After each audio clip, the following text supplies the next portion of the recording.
All right, ladies and gentlemen, you are locked on Falcons. I'm your host, Aaron Freeman, and today is a mock draft Monday where we'll be talking about the Falcons' potential selecting Liberty quarterback Malik Willis with their top pick, as well as talking about the recent free agent signing of wide receiver Damiere Byrd.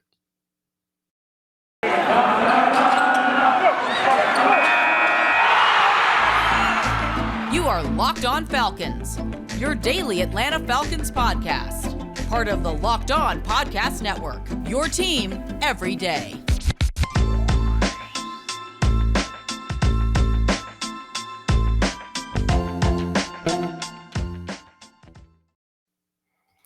So, guys, you know me. I'm Aaron Freeman, been covering the Falcons for many years, formerly at FalcFans.com, RIP, still going strong on Twitter at FalcFans, putting up weekly content at the Falcoholic, the SB Nation website for the Atlanta Falcons, and of course, the host of this illustrious Locked On Falcons podcast, your daily Atlanta Falcons podcast, right here on the Locked On Sports Atlanta podcast family. And today's episode of Locked On Falcons is brought to you by BetOnline. BetOnline has you covered with more props, odds, and lines than ever before. BetOnline, where the game starts. And before we get started into today's mock draft Monday, we'll be talking quite a bit about Malik Willis and his future potentially in NFL and whether or not Atlanta is a great place for him, as well as later in the episode get into what Damiere Byrd, the recent Falcons free agent wide receiver signing, will add to the offense. I do want to plug the Locked On Sports Atlanta family, which launched on Friday with 3 new shows covering all of Atlanta sports. And so in addition to your daily podcast devoted to the Atlanta Falcons, Locked On Braves, Locked On Hawks, Locked On Bulldogs, you can get all that coverage of Georgia Tech, the Atlanta United. I'm sure if Valdosta State, does some things in the next couple of months and years, the Locked On Sports Atlanta family will have that covered as well. And of course, you can check out A to Z with Mark Zeno every day, hard hitting with John Chuckery, and ATL Day Ones with Jarvis Davis and Tanisha Baptiste every single day, covering all the biggest stories in Atlanta sports. You know those guys from guys and girls from 92.9 The Game, as well as 680 The Fan. So go check those guys out on all the same podcast platforms. You can find Locked On Falcons, including on YouTube. So let's jump into the conversation about the potential of the Falcons taking Malik Davis with the 8th overall pick. And we're using a mock draft from Blogging Dirty from, I believe, Nick Halden, who came out this past week, where he had the Falcons selecting Malik Willis with the 8th overall selection.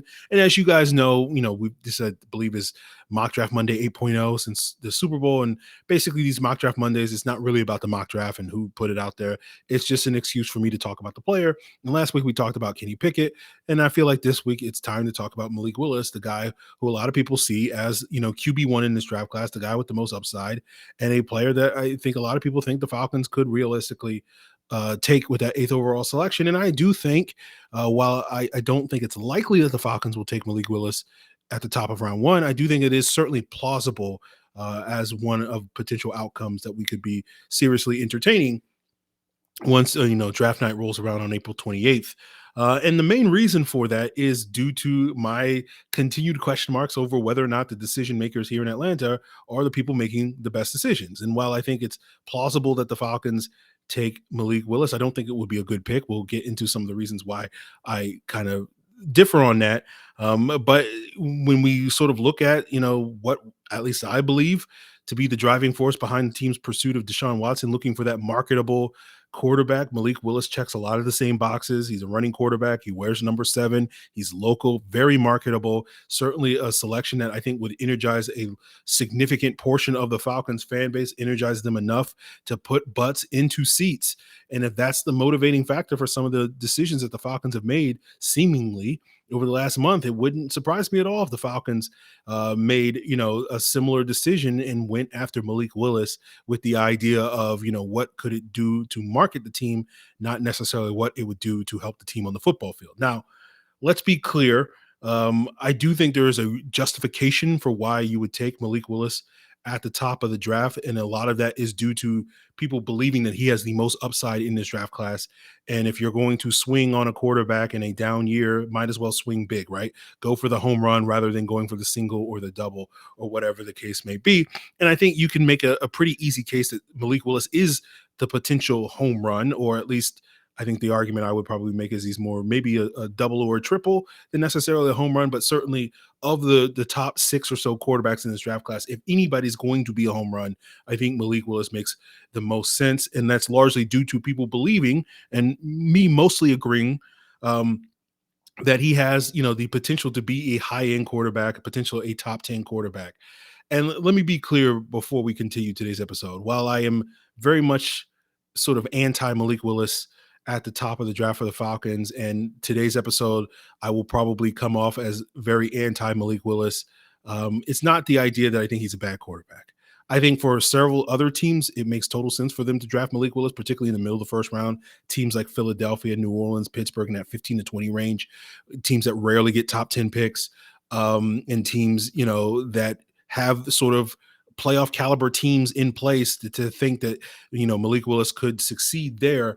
It makes, if one of those teams drafted Malik Willis in that range in the middle of the first round, I'd be like, that's a home run type of selection. That's exactly what those teams should be doing. I don't necessarily know if that's really a decision that the Falcons should be making, but let's talk a little bit more about Malik Willis's upside, and let's use Mike Sando of The Athletic and his quarterback tiers that he puts out every summer, where he talks to NFL execs and coaches and whatnot, 50 of them, and basically to rank quarterbacks.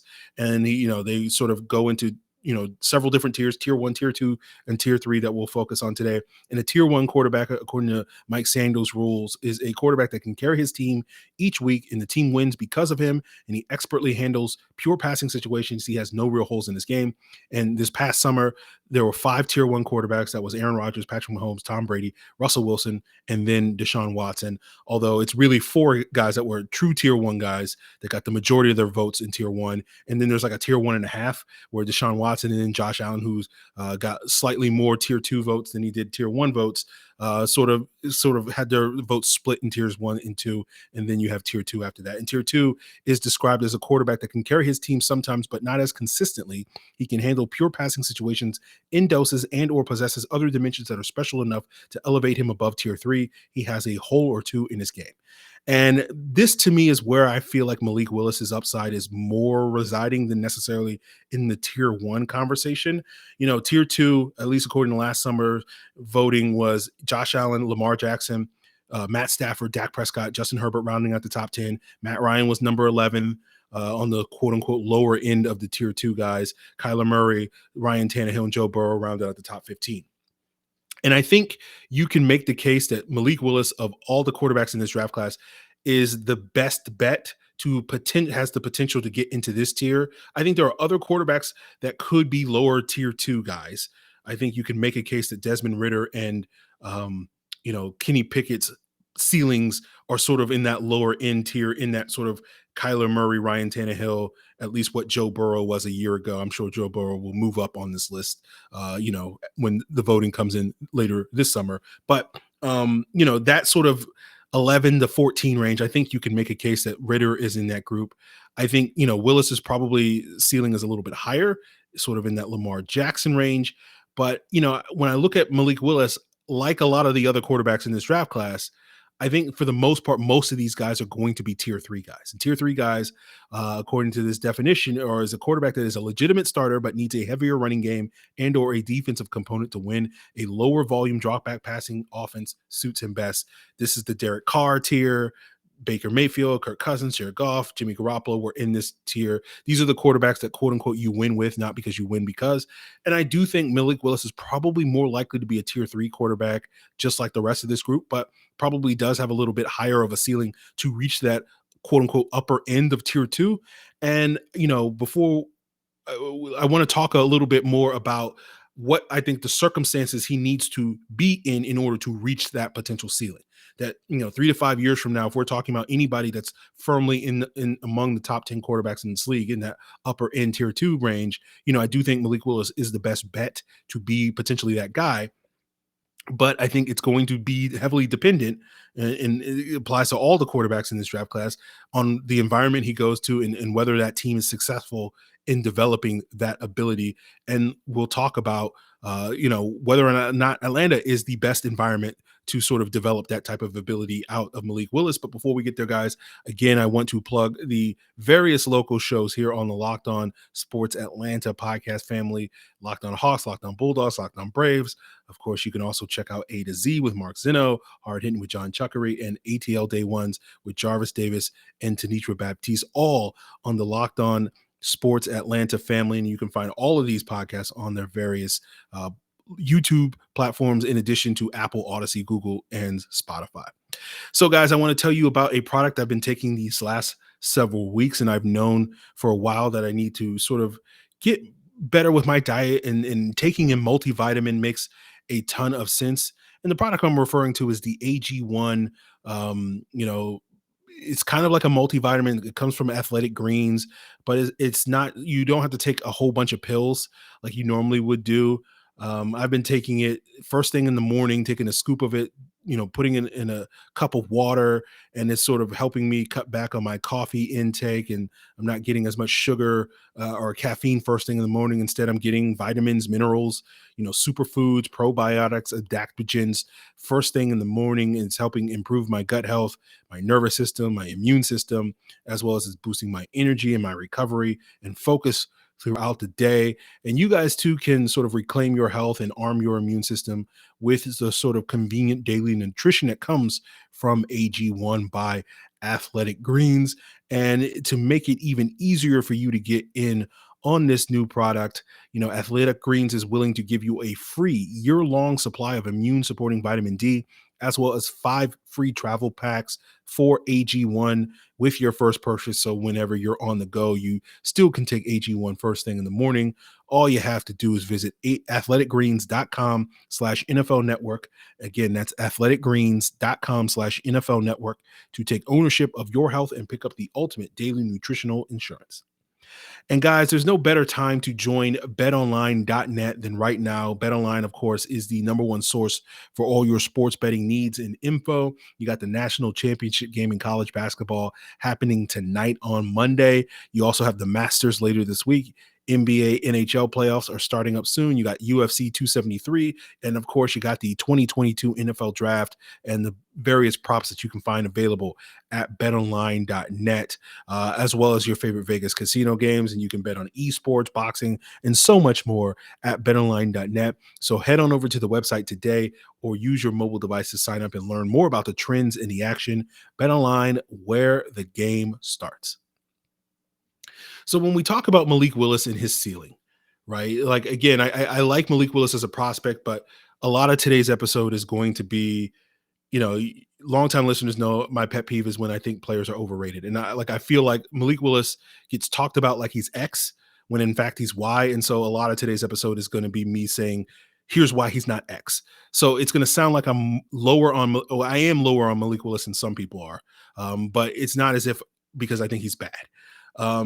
I think when you talk about Malik Willis's ceiling, you're talking about a player that, like I said to Mark Schofield on last week's episode, probably needs to play in a system and an offensive scheme that is very similar to what the Ravens do with Lamar Jackson, or to a lesser extent what the Eagles do with Jalen Hurts. And I feel like that's kind of the spectrum of sort of outcomes where you're looking at for Malik Willis, somewhere where he's Jalen Hurts on the low end, which is sort of firmly in that sort of tier 3 category of quarterback. And then, the ceiling is potentially a tier 2, a high end tier 2 type of quarterback. And I think, maybe it's an oversimplification for the differences between Jalen Hurts versus Lamar Jackson. But I think a key reason why Lamar Jackson is where he is and where Jalen Hurts is where he is that Lamar Jackson does a really good job attacking the middle field.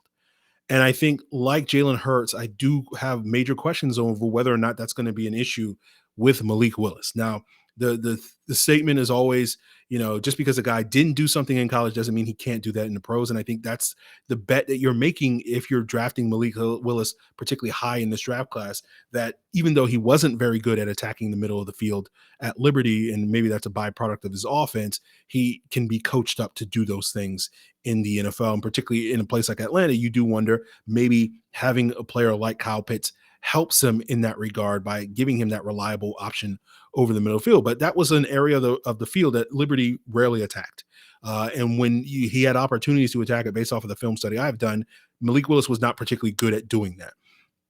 And so I do think it's a legitimate concern. And you compare Lamar Jackson versus Jalen Hurts. Again, there's a lot of differences between them, but sort of if you just want to boil it down to one thing, the reason one of the key reasons why Lamar Jackson is a much more effective passer than Jalen Hurts is because Baltimore's offense does a really good job of attacking the middle of the field.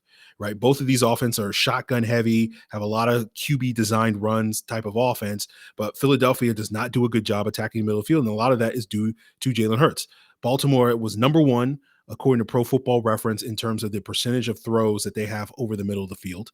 And that's been the case the last 2 seasons. Philadelphia was dead last this past year. And when you look at the Falcons offense under Arthur Smith and that Shanahan style of offense, the 49ers have been number 2 behind Baltimore the last couple of years. Atlanta was number 5 in the league in terms of attacking the middle of the field last year, and Tennessee was number 8 the previous year under Arthur Smith. And this has been a staple of the, Shanahan style of offense. And, you wonder if Malik Willis fits into that style of offense. I think the question you have to have is you're going to have to coach him up to that. Right. Because again, he hasn't really done that in the college level. And I think it's fair to question if he's going to be able to do that at the pro level. And that has been a factor that I think has held back, Jalen Hurts in Philadelphia because they have some potential weapons there in the middle of the field with Dallas Goedert and Devontae Smith, but playing in the slot and whatnot. But they don't really utilize that because Jalen Hurts, similar to I think Malik Willis, has, height concerns that make it difficult for him to see over the middle field. It's notable to me is that Philadelphia was dead last in the league in terms of percentage of throws over the middle of the field. You know who the other bottom 2 teams were? Seattle and Cleveland, 2 other teams with short quarterbacks. And I do think this is a legitimate concern for Malik Willis moving forward. That wasn't a concern for Lamar Jackson coming out of Louisville. That was in the middle of the field was arguably the best area of the field that he was the best at exploiting, and that has carried over into the NFL. And that's one of the reasons why I'm not as convinced as others that Malik Willis's ceiling is as high as people believe to be, because if you're going to eliminate the sort of the middle of the field, which is the area of the field that is easiest or best for NFL teams to exploit because it's the biggest vulnerability of defenses, that to me puts a limit on his ceiling as a passer. And so you're going to be relying really heavily on Malik Willis's running ability to sort of reach his full potential. Now, we talk about Lamar Jackson, and we know that most of us consider Lamar Jackson to be a top 10 quarterback, and we saw him a couple of years ago have an MVP season. And I don't want this to come off as Lamar Jackson slander because I'm a big fan of Lamar, but I do wonder if Lamar Jackson didn't have that MVP season in 2019, would we consider him a top 10 quarterback? Would we more likely consider him in that 12 to 15 range as a quarterback? Because when you look at the last couple of seasons, since that MVP season, that's been more in line with the type of quarterback he's been. Now, you get flashes of sort of that elite tier Lamar Jackson, like the Monday night game against the Colts this past year, where he was dealing, had 400 yards and 4 touchdowns and whatnot, threw the ball 40, 50 times in that game.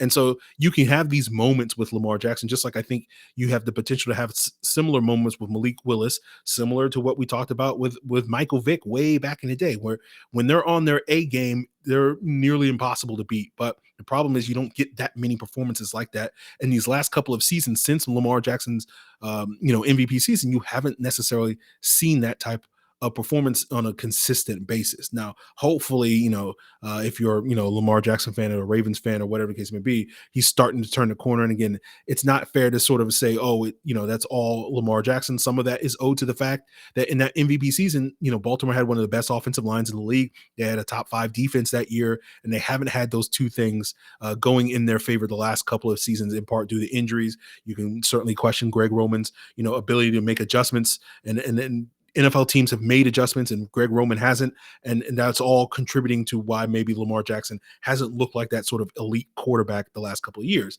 But I sit here and I wonder, if I don't think Malik Willis is as good as Lamar Jackson, do I really see that type of ceiling in him to be one of the 8 to 10 best quarterbacks in the league? And rather, is he more like the Lamar Jackson the last couple of years, particularly in a place like Atlanta, where you're probably not going to have an elite offensive line anytime soon. You're probably not going to have elite defense to support him like Lamar Jackson had a couple of years ago.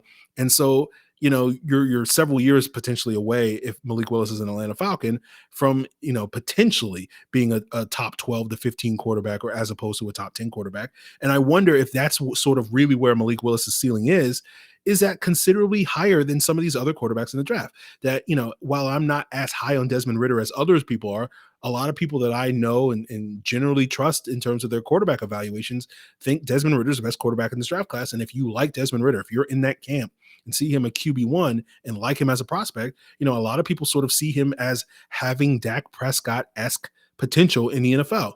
And again, that's another quarterback that's in that 8 to 10 range or whatever the case may be. And then you look at a player like Kenny Pickett, who is my top quarterback in this draft class, and I sort of see Derek Carr like potential. Derek Carr was 15 on the QB tiers rankings last year, and probably my guess is probably will be somewhere in that 13, 14 range on this year's quarterback rankings. And so I asked the question, if you believe that Desmond Ridder and Kenny Pickett are, quarterbacks that can be in that 10 to 15 range, is that considerably lower of a ceiling than what Malik Willis has? That if we're being honest about Malik Willis's potential, if he doesn't go to a team that is willing to sort of basically, in the Falcons case, completely scrap their offense and go away from the style of offense that they've employed for several years, and Arthur Smith has employed for several years, and build an offense that is, not going to say the polar opposite of what they're doing, but a lot of ways is very different, right? The teams that were 1, 2, and 3 in quarterback and shotgun percentages past year were Baltimore, Philadelphia, and Arizona, teams that feature running quarterbacks and design quarterback runs. The Falcons were bottom 5. I think they were 28th in the NFL this past year in shotgun. And so, are you going to build that type of offense where, your best weapons, are going to have to be outside receivers and stretch receivers versus, and running a lot more shotgun stuff and read option and all these various things, when that has been a polar opposite of what you've done? Now, we talked a lot over the last season about Arthur Smith's ability to adapt his offense and change it to fit Atlanta's personnel than what he did in Tennessee. And, the sort of central target of that conversation was, him adapting his offense to fit Calvin Ridley. We didn't, at least here on Locked On Falcons, I talked about how I didn't think he did a really good job doing that. But at least in the argument could be made that if he failed in adapting his offense, he didn't necessarily need to, because the offense the Falcons have run the last couple of years has been a variation of that Shanahan system. And the point I'm trying to make is that, if the Falcons were to pull the trigger on a player like Malik Willis, I think you would have to see this team make major, major changes to their offense in order to make it work. In order to get the max out of Malik Willis in the short term and probably in the long term, you would have to see wholesale changes in the style of offense that they play. And I think it's fair after last season to question that. That he couldn't even make the subtle, adaptations that he needed to make to shift from Tennessee to Atlanta. Can he make the wholesale changes? That to me is a legitimate question. And then that's one of the reasons, and we won't get too much into Desmond Ridder, and we'll kind of turn the page at this last point. But, that's one of the reasons why I think Desmond Ridder is the guy that makes the most sense for the Falcons in terms of their target, because I don't think you have to make any real significant changes to your offense to fit Desmond Ridder. I think he's the offense that you want him to play in is this style of offense that the Falcons already deploy with that regard. So, I look at that and I say, like, there's a lot more to unpack about the idea of the Falcons taking Malik Willis at 8, but I have a lot of question marks. I have a lot of concerns over whether or not Atlanta is really the place for Malik Willis. If, Arthur Smith and company can make those adaptations that I believe that they need to in order to maximize Malik Willis's ability. And so therefore, if you're not willing to make those changes, is Malik Willis's ceiling as intriguing as some people make it out to be, right? And I think that's really the core of my quote unquote beef with the Malik Willis hype, where I think a lot of people are like, oh, Malik Willis has this tremendous upside. And it's like, only if you operate a very specific style of offense, in my humble opinion.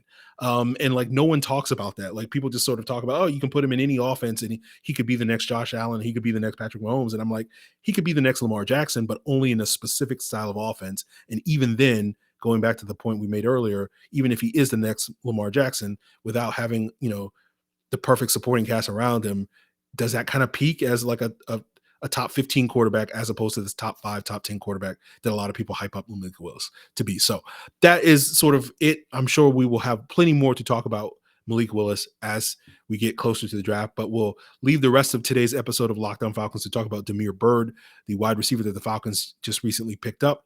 And we'll get into that as we continue and wrap up today's Locked On Falcons podcast. But before we get there, guys, I always appreciate you guys for making Locked On Falcons your first listen each and every day. And of course, free and available on a variety of podcast platforms, including Apple, Odyssey, Google, Spotify, as well as YouTube. And of course, you can also find the Locked On NFL podcast on all those same podcast platforms, and you can get all that coverage of all 32 NFL teams in addition to the Atlanta Falcons. So go check out Locked On NFL on your preferred podcast platform. And so, guys, I want to let you know about Built Bar, the protein bar that tastes just like a candy bar. It's even better than a candy bar because Built Bars not only taste good, they're good for you. You can go to built.com right now and get one of these great tasting protein bars that are low in sugar, low in calories, low in carbs, high in protein, high in fiber. Right now, they have the brownie batter puff. The puffs are the first protein-infused marshmallow flavors, and you have the brownie batter, you have the churro puff, banana cream pie, coconut marshmallow, and so much more. I just ordered myself a order of the raspberry cheesecake because I'm a big fan of, indulging in my sweet tooth, but eating a cheesecake is not necessarily healthy for me. But Built Bars can allow me to get that sort of sweet tooth indulgence without having to sacrifice, diets and ending up eating a whole ton of calories. And I can do that, and you can do so too by heading over to built.com. And when you do use the promo code, like I did, and I've used this promo code, dozens of times, and you guys can too. And that's the promo code of Locked15, and you'll get 15% off your order. That's promo code Locked15 for 15% off at built.com. So wrapping up today's Locked On Falcons podcast, guys, let's talk a little bit about the free agent pickup that the Falcons had on Friday, I believe. Damiere Byrd, the sort of smaller, speedy wide receiver. He's 5'9", ran a 4.27 at his pro day way back in 2015, has been a journeyman sort of number 3 wide receiver these last couple of years, most recently with the Chicago Bears in 2021, New England in 2020, Arizona in 2019, after several years with the Carolina Panthers. And of course, there's the low-hanging fruit that I could make in terms of a joke that Damiere Byrd is the 18th ex-Bear player that Ryan Pace has brought to Atlanta. And of course, this is all just further evidence that Ryan Pace is actually the real general manager and somehow has convinced Terry Fontenot that all the players that he added a year ago to Chicago that didn't really move the needle for that team, now that they're here in Atlanta, will definitely move the needle for this team, which raises some of the concerns you've heard me express ad nauseum on this podcast over the last couple of weeks. But we'll leave that low-hanging fruit of a joke, to the wayside. And let's talk a little bit more in depth about Damiere Byrd and what he brings to the table. As I mentioned, has been, was the Bears' number 3 wide receiver last year, primarily played in the slot in that role. Wasn't super productive in that role, but, in New England, he actually played the most number of snaps at that wide receiver position in 2020, but was, from a production standpoint, was their number 2 guy. In Arizona in 2019, he was the number 3 after Christian Kirk and Larry Fitzgerald. And it's notable to me that we'll sort of see how it goes with Chicago, but certainly Arizona and New England were 2 teams that, after having Damiere Byrd as their number 3 wide receiver, made consistent, significant efforts to upgrade their wide receiver position the following offseason. Arizona did that with DeAndre Hopkins. New England did that with Nelson Aguilar and Kendrick Bourne last offseason. The Bears have made efforts that you can argue maybe not have made as significant amount of efforts that they should have this past offseason to upgrade their wide receiver core from a year ago. But, that kind of speaks to what you kind of expect with Damiere Byrd. If he does wind up being one of the top wide receivers for the Falcons this year, there's a high probability, and again, this is not news to anybody, that the Falcons will probably very much be in the market to upgrade that wide receiver position a year from now. And, that's kind of a sacrifice that we kind of have known going into this offseason was likely to happen. And Byrd fits the mold as the Alden Tates and the Kadero Hodges of players that are kind of journeyman players, are, potentially capable of producing a little bit more than they've shown with expanded opportunities. But none of these guys are proven themselves to be true NFL starters. But we know here in Atlanta, and this was a conversation we had last year when everybody was downgrading the Falcons wide receiver core a year ago, that featured guys like Russell Gage, the wide receiver 1 in Atlanta is really probably going to be the number 3 option in the passing game behind Kyle Pitts and Cordero Patterson. So even if Damiere Byrd is, the team's top wide receiver this upcoming season, which I think he has a realistic chance of being sort of the Gage replacement in their offense, is going to probably be him and Zacchaeus competing for that sort of Z wide receiver spot, and Tate and Hodge sort of competing for that X wide receiver spot. But whoever emerges out of that group as the top wide receiver, is probably going to be the number 3 wide receiver. So even if Byrd is, the number 3 wide receiver, that really makes him like the 5th weapon in the Falcons passing attack. So I think Byrd has shown he's capable of being a guy that can get you 30 to 50 catches a year, maybe possibly more, or whatever the case may be, get you 400, 600 yards a season. That's kind of what he's been the last couple of years, but it's kind of a placeholder type of player, a break glass in case of emergency type of wide receiver, similar to what we talked about with Tajay Sharp, where when Tajay Sharp was near the high point of the Titans depth chart over the years, the very next offseason they went out and got guys like Eric Decker and AJ Brown, etc. And really ideally is probably more of a 4th or 5th weapon than a top 2 or 3 weapon. And I think Damiere Byrd fits into that same sort of mold, that ideally, if Pitts is clicking and Patterson's clicking, and Tate can be sort of that contested catch, back shoulder fade guy as your top wide receiver, Byrd kind of slots in, and then potentially you have a rookie coming in and being that sort of wide receiver 2 that is the 4th option. Byrd kind of slots in as an ideal 5th guy, but could be potentially emerge as, that go-to wide receiver over a guy like Tate or over a guy like the rookie.